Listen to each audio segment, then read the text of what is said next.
Olá! A partir de agora você ouve 5 Minutos, o podcast diário de O Antagonista. Eu sou Júlia Schiafarino e te conto o que acontece de mais importante na política, na economia e onde mais houver notícia. Desde o início do dia, o Antagonista mantém você bem informado. Bom dia! Hoje é terça-feira, dia 16 de janeiro. Então vamos às notícias.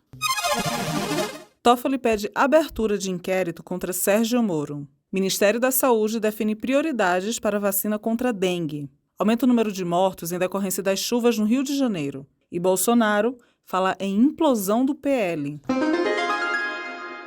A semana não começou nada bem para o senador Sérgio Moro. Na segunda-feira, o ministro Dias Toffoli, do Supremo Tribunal Federal, determinou a abertura de um inquérito para apurar suspeitas de fraude em uma delação premiada. A decisão de Toffoli veio após pedido da Procuradoria-Geral da República, a PGR. Por se tratar de uma apuração envolvendo delações premiadas, muita gente fez associação com a Operação Lava Jato. Hoje eu pedi para Wilson Lima, que é chefe de reportagem de O Antagonista aqui em Brasília, explicar o que esse inquérito pretende apurar de fato. Júlia, só para a gente entender do que se trata esse caso, o Toffoli determinou a abertura de uma investigação sobre uma suposta conduta ilegal cometida pelo Sérgio Moro em 2004, 10 anos antes da Operação Lava Jato. O Moro, ele foi acusado ali pelo juiz Eduardo Apio de ter criado uma situação de ter obrigado o ex-deputado federal Tony Garcia a exercer uma função, uma espécie de grampo humano. O Tony Garcia teria sido responsabilizado, teria sido instruído pelo Moro a grampear personalidades e políticos tanto do Paraná quanto de cortes superiores, quanto do STJ. O fato é que essa delação, ou essa proposta de delação, ela não foi para frente. E agora o Moro está sendo responsabilizado por algo que ele sequer fez ou algo que ele classifica que não foi ilegal. Segundo o Moro, todas as tratativas que ele teve com o Tony Garcia foram absolutamente legais e todas dentro da lei. Moro também se prepara para julgamento do Tribunal Regional Eleitoral do Paraná.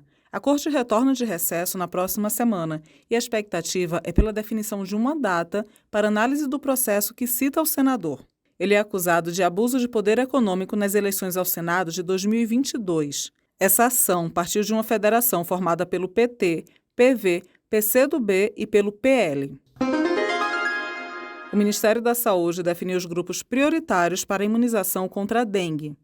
A vacina terá como prioridade crianças e adolescentes.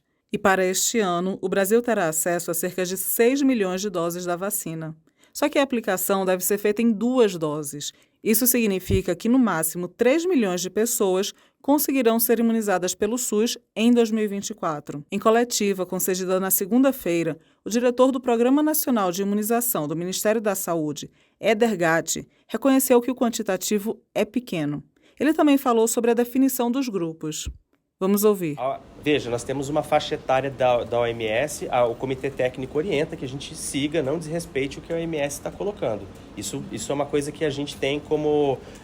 a gente já tinha, antes mesmo dessa discussão, a gente já colocava isso como um norteador, mas a discussão hoje ela fechou bem essa questão. Então, de 6 a 16 é uma faixa etária que a gente vai priorizar. Dentro dessa faixa etária, a gente vai decidir qual é a melhor grupo etário a se vacinar e atingir o melhor resultado, que seja tanto operacionalmente interessante para estados e municípios, ou seja, que eles consigam executar da melhor forma possível, mas ao mesmo tempo a gente consiga ter resultados epidemiológicos, né, que de fato a gente evite casos de hospitalizações.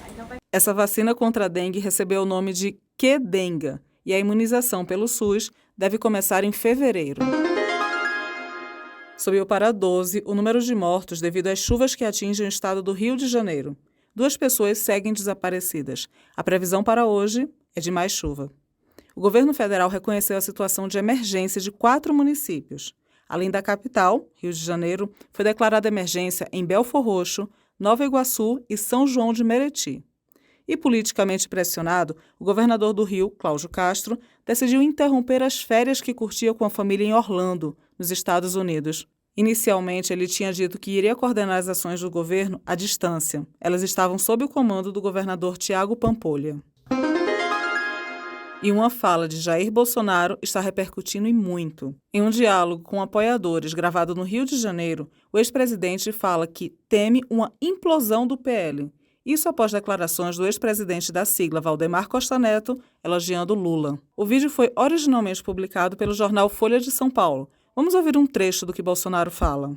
Tudo na vida puxa um pouquinho para a vida familiar de cada um de nós, né? Problemas tem. Semana tem um problema sério, não vou falar com quem. Se continuar assim, você vai implodir o partido. Pessoas do partido dando declaração absurda. Como o Lula é extremamente popular. Tá, manda ele tomar um 51 ali na esquina ali. Fica grande, você entendeu? Não consegue nem ir na praia, ele fecha a praia, né? Aí ele. Eu ia falar besteira aqui. Depende da pessoa, até bacana, né? Com aquela coisa.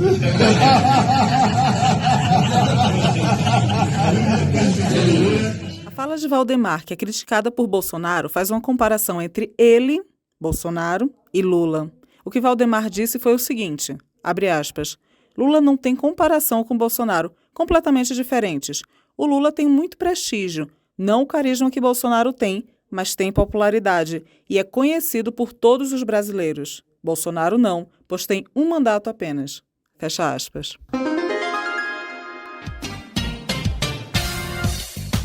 Você ouviu 5 Minutos, o podcast diário de O Antagonista.